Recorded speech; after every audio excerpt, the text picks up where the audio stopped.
Isang nakakagimbal na balita ang lumabas ngayong araw matapos maaresto ng mga otoridad ang mga mga bayarang hitman na nagbabalak na tapusin ang buhay ni Vice Presidente Inday Sara Duterte. Ayon sa inisyal na ulat, itinuro ng mga naarestong sospek si Pangulong Kuting Jr. bilang utak sa likod ng masamang plano. Natagpuan sa mga sospek ang malalakas na armas at mga dokumentong naglalaman ng detalye tungkol sa kilos ng Vice Presidente. Mari itinanggi ng kampo ni Pangulong Kuting ang naturang akusasyon. Sinabing ito'y bahagi ng isang malawakang smear campaign laban sa kanya. Ngayon pa man nanindigan si VP Sara Duterte na hindi siya magpapadala sa takot at patuloy niya ipaglalaban ang kapakanan ng bayan. Hindi matitinag ang serbisyo ko sa sambayanan kahit pa ang buhay ko ang kapalit, ani ni Duterte sa isang pahayag. Inaasang magkakaroon ng mas malalim na imbestigasyon ng kaso upang matukoy ang punot dulo ng kontrobersyang ito. Samantala, nananawagan ng taong bayan sa gobyerno na siguraduhin ang kaligtasan ng Vice Presidente at tiyakin na pananagutin ang lahat ng sangkot sa naturang insidente. Ang pangyayaring ito ay nagdulot ng mas malalim na tensyon sa pagitan ng dalawang pinakamataas na lider na bansa. At yan nga ang balitang ating pagkakatutukan. Ngunit bagong lahat, siguraduhin mag-subscribe at ihit ang notification bell para sa patuloy na pagtutok sa mga silyap ng bagong balita sa tunay na boses ng masa.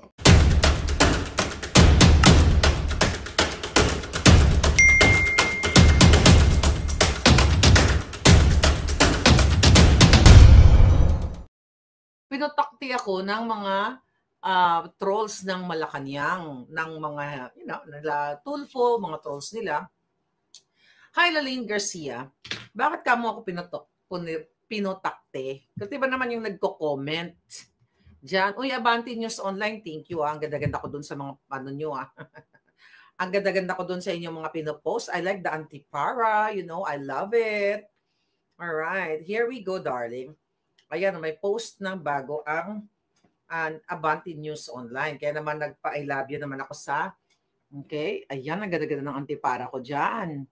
Kung mapapansin mo, puro trolls yan palangga. Pinotakti ako dyan ng bonggang bongga. Punta tayo sa Abante News Online. Okay? So, puro talaga, sabi nitong isa, alright, ito, tignan natin, ang mga nagputakti sa akin. Sabi ng isang tawag dito. Okay. Grabe yung mga nila. Pero yung mga trolls nila. O, di ba? O, hindi yan Pilipino. Sabi nitong troll na ito, okay, sabi niya, pahiya ngayon si Maharlika. Nagpunta ka sa Amerika para makabingwit ng AFAM. Nakakaloka talaga ang mga ni Lisa Tanas, ang kanilang mga trolls. Ayun, itong isa katulad dito, inatake talaga ako ng bongga-bongga, 6 friends. Tignan mo, yung narrative nila, ayan, 6 friends. Ang dami, mga palangga. Okay, tapos yung isa, ito, 27. Tignan mo yung mga pangalan nila. Talagang wala, mga nakalock ang profile, or aso. Ito sa isa, okay. Itong mga sabi ng isa. Sabi ng isa, Del Pilar Antonio, di ba? Yak, sabi ganun Maharlika. Ano yun sabi niya?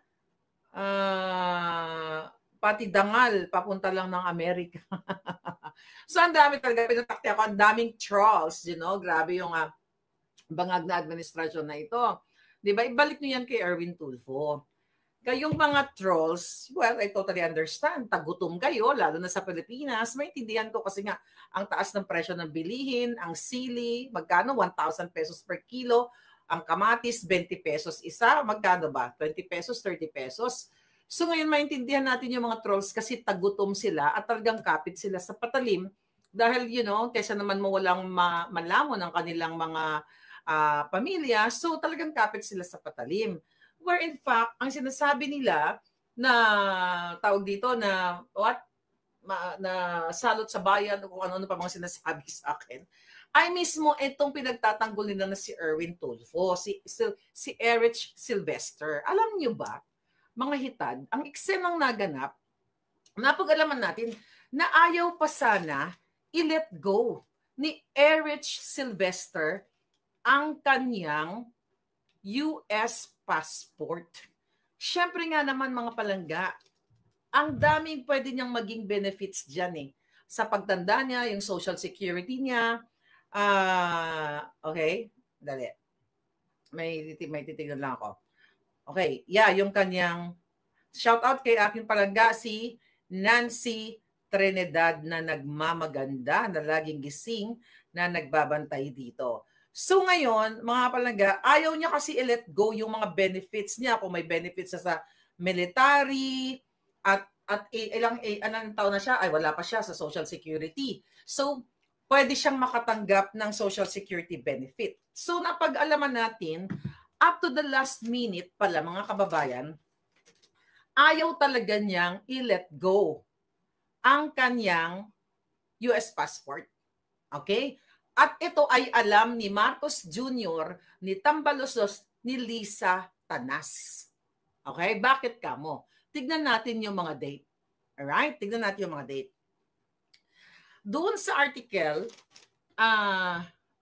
na inilabas dito na kung saan na bypass yung appointment ni Sylvester, ni Erich Sylvester, darling, lumalabas na sinasabi niya dito, okay, dahil lang okay, sinasabi niya na nakuha daw niya noong 1988 ang kanyang pagiging, ang kanyang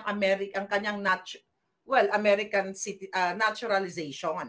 Based on that article, makikita nyo naman dyan if you Google. So 1988, tignan nyo yung timeline.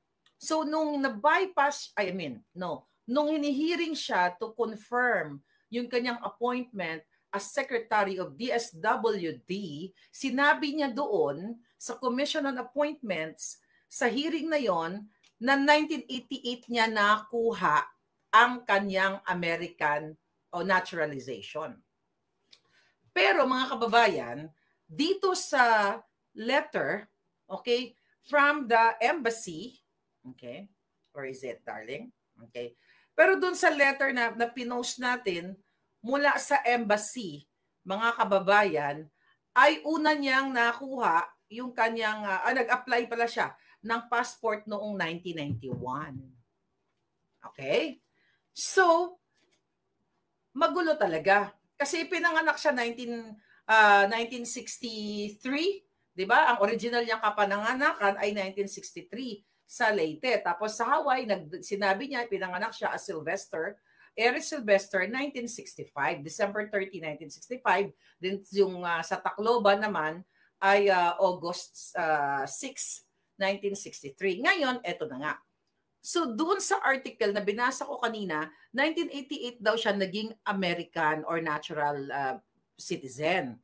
So 1988, 99, 1991. So based on the documents coming from the US Embassy, ito yun yung pinost natin. Ayan, di ba? Yan. So nakalagay dito, 1991 siya nag-apply ng US passport. So talagang si Erich Sylvester ay nagnakaw talaga siya ng identity. Kasi ang palabas niya dito, ang sinabi niya pala, doon sa kanyang blog, na pumunta siya ng Amerika as tourist, 'di ba? Talagang nagsusuntukan yung mga information. So meaning, kung 1988 sinasabi niya na-acquire na yung kanyang naturalization, 'di ba? Pero nakalagay doon sa letter ng embassy, 1991 siya nag-apply sa kanyang US passport. So ang gulo-gulo talaga. Nagsisinungaling talaga to si Erwin Tulfo, si Erich Tulfo. Pero fast forward na tayo. Ito ang kwento sa atin ng puting ahas. By the way, tina-target na nila ako talaga lahat. Lahat ng mga alipores ni Lisa Tanas. Ang sabi sa akin, Marlica, sobra ka na daw. Sobra ka na, lahat ini-expose mo na. Anyway, hindi naman ako unang nag-expose nito. Na-forward lang sa akin ang information ng mga puting ahas. Actually, hindi ako, marami na ang nag-post before me. Then anyway, napag-alaman natin, ang sabi sa akin ng aking mga palangga sa Malacanang, shout out, maliban kay Butod, kay Lisa Tanas at kay Bangag na kidnapper smuggler. Naku, mga kababayan, na target na lola ninyo. Okay, to the last minute, ayaw daw ni Erich Sylvester na i-let go yung kanyang ang kanyang passport. True enough. Why? Binalikan ko yung date. May 2022, kahit tignan nyo dyan sa mga article ba, mga article dyan sa media, May 2022, nagsalita na sa media ang Office of the President, ang mga bangag, na i-appoint si Erwin Tulfo sa DSWD. Okay, tandaan nyo May 2022. So, nung August 3, June, like after a month na umupo na si Bangag, nag-take na ng oath si Erich Sylvester. August 3, 2022. Okay? Dito sa dokumento na to, based the reason why na i-revoke o ni-revoke ng US Embassy, ng US government, ang US passport ni Erich Sylvester through investigation. Kasi may nag-report sa kanila about kay Tulfo. Kaya naman, ni-require, sinulatan nga si Tulfo, yung binasa natin noong nakaraan, na i-surrender ang kanyang US passport at ang kanyang social security card, which is sinurrender naman niya ng maayos. O, di ba? Bait-bait niya. Sinurrender niya ng maayos, tanginang yan. Okay, listen to the years, listen to the dates. Okay. Ang nangyari pala dyan, mga palangga, di ba? Ang sabi dun sa letter, October 11, 2022, tanda, October 11 lang, 2022, ni-revoke ng US government. Pakita ko muna para maggalinawan tayo at di nagkakarambol-rambol yung mga statement ba? Mga statement na to, giatay. So, June pa lang, actually, June pa lang mga palangga, nire-request na dahil may nag-chu-chu. Siyempre, na-point siya as cabinet secretary, di ba? May nag-inform sa US Embassy na ito nga patungkol kay Erwin Tulfo na in-appoint ni si Erich Sylvester na in-appoint sa DSWD. Maybe you can take a look at his record kasi US citizen siya, da. So, eto na nga mga hanash. So, eto papakita natin yung date. Ang sabi dito, pakita ko to ulit kasi I think sa Facebook, Embassy of the United States of America in Manila, Philippines. I, Erwin Tulfo, aka Erich Sylvester Tulfo, acknowledge the receipt of my US passport revocation letter on October 11, 2022. Ayun naman pala, gipirmahan naman yan ni Dodong. Ayan, may pirma yan ni Dodong ha. Teka natin. Ayan ang signature ni Dodong. Ayan, October 11, 2022. See that? Kaya sabi ko, pakinggan nyo yung mga dates. So sabi dito, I, Jose Luis Rey, personally delivered the passport revocation letter to Erwin Tulfo or aka Erich Sylvester and witnessed his signature in this receipt in the Manila, Philippines, October 11, 2022. Ayan, may pirma yan, mga palangga. May pirma. Okay, sabi dito, okay, Republic of the Philippines, City of Manila, Embassy of the United States of America, subscribed and sworn on before me this 11th day of October 2022. Ayan uli ang petsa, mga hitad. Maliwanag yan 2022. So, balik tayo dito sa mga isinulat kong dates. Sa makatuwid, datapwat, kagalang-galang na hukom, kagalang-galang na hukom, tama ang ating impormante na to the last minute, ayaw i-let go ni Erich Sylvester ang kanyang naturalization at ang kanyang US passport sa kadahilanan ng mga benepisyo na pwede niyang makuha sa kanyang pagtanda. Bakit kamo? Ulitin natin, May 2022, sinabi ni Bangag na okay, appoint ko si Erwin sa DSWD. Dapat, alam mo, kung maintindihan ko pa alam mo, Erwin, ang ginawa mo dapat, alam mong nanalo na si Bangag, alam mong masisilip sa'yo to, ikaw na yung nagpusa na ni-renounce mo yung citizenship mo, sinurrender mo yung passport mo. The problem with you, suga pa ka. ganid ka, matakaw ka, masiba ka. Why? May 22, sinabi na ni Bangag. Kasi kung ako, like sa case ko, di ba? Amerikana ako, di ba? Amerikana, Filipino-American. Kasi pwede ka mag-assume ng office as long as i-renounce mo yung citizenship mo. The reason why hindi ako tumanggap ng appointments nung panahon ni Pangulong Duterte, even may mga nag-o-offer sa akin, kasi ayokong i-renounce yung citizenship ko. Dahil I'm not ready for that, dahil ang mga Anjonakis, and my life is here. Okay? At nasa batas naman ng Pilipinas, at ino-honor naman yan yung dual citizenship. You know, ang pagiging PhilAm. Kaya nga, you know, may konyo according to the Republic of the Philippines. So, di ba, ganun yung mga tulpo. Akala mo kung sino. So, mga kababayan, tumpak, planga, kabog sa banga, ang ating mga informante na to the last minute, sabi niya, palangga, sabi niya ng ganun, talagang ayaw sana i-let go. Ni Eric Sylvester ang kanyang US citizenship. Hindi pa nagtatapos ang kwento natin. Why, darling? Tandaan nyo, May 2022, in-appoint ni Bangag, ay hindi pa in-appoint, sinabi na i-appoint siya. August 3, nag-take siya ng oath sa DSWD. It just so happened na bypass ang lolo ninyo. Kaya naman, ang ending, nagpahinga muna ng for a couple of, I think, weeks ba or month. So kaya, ang sabi ni Bangag doon, okay? Hindi, bago ko muna sabihin yung sinabi ni Bangag. So ang ginawa pala, ni Eric Sylvester, mga kababayan, dahil nga, opisyal na siya ng gobyerno eh. Okay? Kailangan niyang, I don't know kung anong mission niya, na sa Amerika.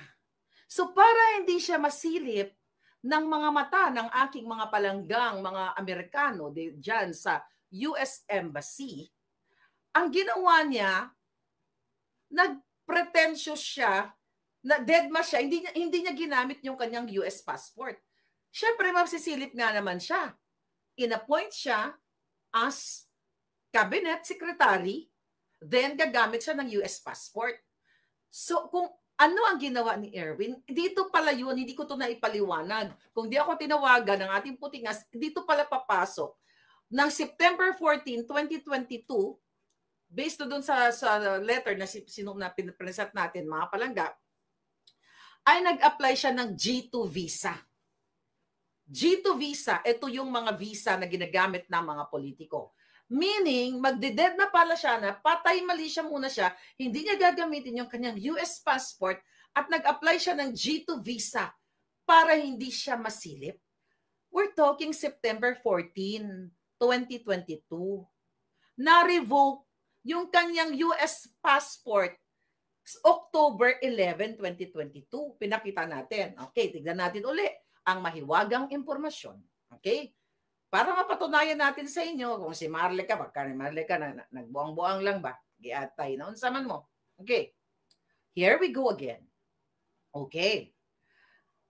Ang sabi dito ng letter ng US Embassy, an investigation revealed that Erich Sylvester Tulfo, born on December 30, 1965.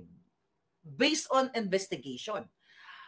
In Hawaii, sabi niya, in Hawaii, is not your true identity. Evidence suggests that you are Erwin Teshiba Tulfo, born on, not pala August 6, sorry, nagkamali ako, August 10, 1963, in the Tacloban City, Leyte, Philippines. Sabi pa nga dito, in fact, on June 27, 2022, you signed a voluntary statement that you were born in Philippines and you obtained your US birth certificate by fraudulent means. Okay? Fraudulent. Ninakaw nga eh. Ito, listen to this. Lastly, on September 14, 2022, you were issued a G2 visa as visa, and on your US visa application, you admitted that in fact your birthplace is in Tacloban, Leyte. Therefore, because you made false statements of material fact on your passport application, US passport number 566701788 is revoked pursuant to US Constitution. Ipapaliwanag natin. At according to our source, wala talaga siyang balak i-let go. Kasi akala niya makakalusot siya. Nakita niyo yung date? Inimbestiga na siya. So, meaning, ang dahilan kung bakit na-revoke ang kanyang US citizenship, kasi na-checkmate siya. Nung nag-apply siya, noong September 14, 2022, ng G2 visa, na kung saan inamin niya, okay? Inamin niya, sabi ni LMM daw ay mag-reason out si Erich, parang kinder. Inamin niya nga doon sa September 14 visa application, G2 category, mga palangga, na siya ay hindi si Erich Sylvester at hindi ipinanganak sa Hawaii. So, kaya naman, September, fast forward, the next month, dahil pinagtagni-tagni ng US Embassy, ng US government, base doon sa pinirmahan niyang September 14 na application na ikaw palang tarpulano ka, Erwin T. Tulfo, ay sinabi mo mismo, pinirmahan mo na ikaw ay pinanganak sa Leyte. Kaya minatch nila, mga palangging-ging, try ko. Okay? Okay. Minatch nila itong impormasyon na ito. Nakita ninyo, si Rafi Tulfo din tahimik sa loto, sabi niya. I think yung Rafi may issue din yan, but hindi pa natin nasalansan yung kanilang mga eksena. So malinaw na mga kababayan, kasi sinasabi nila, ito daw ang ginagawa ko to destroy Erwin. Uy, Erwin, kung gusto kita i-destroy, di ba, matagal na. Kaso lang, I thought, nung nung sabi ko nga, nung pinagtanggol pa nga kita noon, nasa DSW, ka, pinagtanggol-tanggol pa kita noon palangga. I thought, para ka sa bagong Pilipinas. Tama naman, para ka sa bagong bangag na Pilipinas. Imagine mo to the last minute, ayaw mo i-let go ang US passport mo because ina-after mo ang benepisyo. Siyempre nga naman, kapag may US passport ka, you have the privilege to travel abroad. Like numbers of countries na hindi mo na kailangan mag-obtain ng visa to that country. Like when you go to Europe, when you go to Japan, China, or wherever. Yun pala yun, darling may Clementine. My gulay, sabi ni Payato Lab, next si Rafi and Ben Tulfo para diyan manalo. Sige, bigyan niyo ako mga putingas, tulungan niyo ako, hindi ko to kaya. Bigyan niyo ako ng information. Kasi, grabe, pwede siya magkaroon ng benepisyo sa Social Security. You know, ang pinakamababang benepisyo sa Social Security, kahit nga hindi ka nag-work, si Tita, yung kinakwento ko. Shout out, Tita Nora, I'll see you very soon. Kararating lang niya, 2017. Nag-file siya ng citizenship niya recently lang. Pumipension siya ng $1,000. Yun pala, yung ayaw niya i-let go ni Erich Sylvester. Kasi kung may pension siya sa Social Security, I don't know, depende yan kung ilan ang nahulog mo sa pangalan si Erich Sylvester. Diba? Pwedeng 2,000, 3,000. I don't know, dahil di pa naman ako nagpe-pension, mga palangga. Then, kung totoo, yung sinasabi niya na nag-ano siya sa Marine, sa Army, military, meron din pension yan. Ano pa yan? Non-taxable pa yung mga yan. Yun pala yun, darling. Kaya if you talk about the timeline, mga kababayan, nagsabi na si Bangag na i-appoint si Erwin eh. Tapos, nung hinihiring siya, di ba? Was it? Tignan ko lang yung date. Yung nag-inihiring siya sa commission on appointment. Magandang balita ang hatid namin sa inyo ngayong araw. Sa pagtatapos ng aming balitaan, nagbigay kami ng mga mahalagang impormasyon. Maraming salamat sa pagtutok at pagsuporta sa aming programa. Huwag kalimutang manatili sa mga susunod na araw para sa mga bagong balita at mga kwento na dapat nating abangan. Mula sa Boses ng Masa, magandang araw, Pilipinas!